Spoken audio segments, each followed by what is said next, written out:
Mixing Hydrocal. Today we are going to discuss the mixing and pouring of Hydrocal, plain white Hydrocal. Now in this case we had made a life cast of Keith here, and we needed to pour up a head and shoulders of Keith in white Hydrocal so he could retool that and mold that positive for use for prosthetic work, as seen in Neil Gordon's video series. So we made this mold of his head using AccuCast 880 alginate, and then we made a plaster banded shell, and once we had that mold we needed to pour something in it. Now you might have seen some of our other videos where we pour a clay positive or a wax positive into the mold. In this case we just needed a very basic plain vanilla casting made of plaster. Now we don't want to use regular pottery plaster or plaster of Paris because it's a little too soft for this application. So we want a plaster that's a little bit harder, holds the detail really well, but yet is not so hard that it's difficult to tool. So that's why we've chosen white Hydrocal to pour up our positive. So here we're demolding Keith's head, and he's still alive, and now ready to pour up our Hydrocal positive. Now the first step to mixing Hydrocal is always add your white Hydrocal powder, that's what I'm pointing at right there, to your nice clean water. We use room temperature water and sift it in a handful at a time into the water. We want to continue to sift in a handful at a time of white Hydrocal into the water until the water stops absorbing more Hydrocal. What you want to achieve is what's referred to as a dry lake bed effect, which you'll see occur here in just a minute.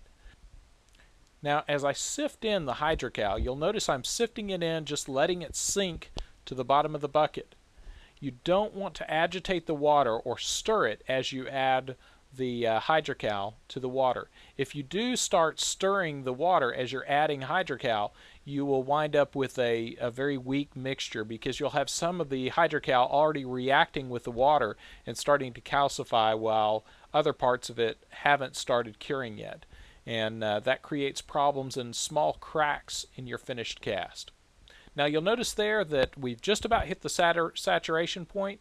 The water is very slow to absorb the new plaster, and once we reach this point we know that just a few more handfuls and we're done.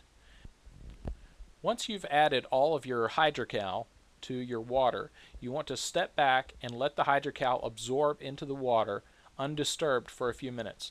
The longer it sits, the longer your working time will be, which is counterintuitive, but you can actually let the plaster or the Hydrocal here sit for undisturbed for 10 to 15 minutes, and what you'll wind up with is a very smooth consistency as all the lumps of plaster will have dissolved, and it won't start to calcify until you stick your hand in the bucket and activate it by stirring. So as long as you don't stir your plaster, you can let it sit like this for up to about 10 or 15 minutes. Now we'll be stirring this after about 5 minutes of letting it sit, so we'll still have a few lumps, but this is a good method for getting out any lumps in the plaster naturally, as opposed to using a mechanical mixer, which will accelerate the set time of the plaster. Now we have our dry lake bed effect. You'll notice the cracking occurring across the top of the plaster where it's absorbed into the water. And now we're ready to stir up our Hydrocal and our water.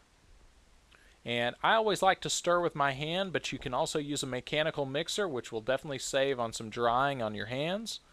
But mixing with your hand will let you see if there's any lumps or any inconsistencies that need to be worked out.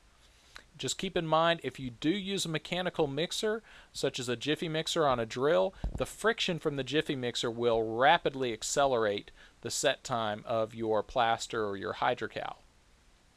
So we're just going to do some minimal stirring here to make sure everything's mixed up, scraping the sides and the bottom of our bucket to make sure there's no little lumps of plaster. And now we're ready to pour our plaster into our Lifecast mold. Now for the purists out there, I'd like to point out that when I say plaster, I'm speaking very generically. This is a gypsum product and this is a very hard plaster, but it is Hydrocal that we're using here and not plaster of Paris or pottery plaster. Now it's a good idea to keep a bucket of clean water to clean your hands if you're hand mixing or if you're doing any kind of work with plaster. That will save you much heartache with your drains and your plumbing in general.